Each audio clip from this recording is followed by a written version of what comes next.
চট্টগ্রামে শুধু সারা বাংলাদেশে পেট্রোল পাম্পের অবস্থা এটাই। এটা হচ্ছে বর্তমান দৃশ্য।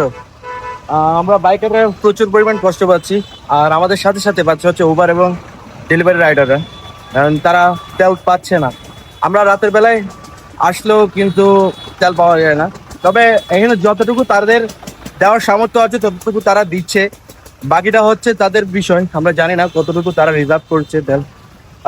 200 টাকা করে দিত, আজকে ততটুকু আমরা নেওয়ার পরে জানতে পারবো কতটুকু দিচ্ছে তেল আর কি। সেটা আপনাদেরকে আমি ভিডিওর শেষে আবার কমেন্ট বক্সে লিখে দেবো কত টাকা করে দিচ্ছি কোন পাম্পে। আমরা আরো কয়েকটি পাম্পে যাওয়ার চেষ্টা করবো, যাতে করে আমরা জানাতে পারি আপনাদের। আমরা এই দীর্ঘ লাইন অপেক্ষা করার পরে মাত্র 200 টাকার অকটেন নিতে পেরেছি আর কি, এর বেশি দিচ্ছে না। অন্যান্য পেট্রোল পাম্পগুলোতেও সেম একই অবস্থা সব জায়গায়। যদিও কিছু কিছু নিউজ চ্যানেলে আমরা দেখেছিলাম 2 লিটার তেল সর্বনিম্ন দিবে তারা, কিন্তু এখন এখানে সর্বোচ্চ দিচ্ছে হচ্ছে মাত্র 200 টাকার।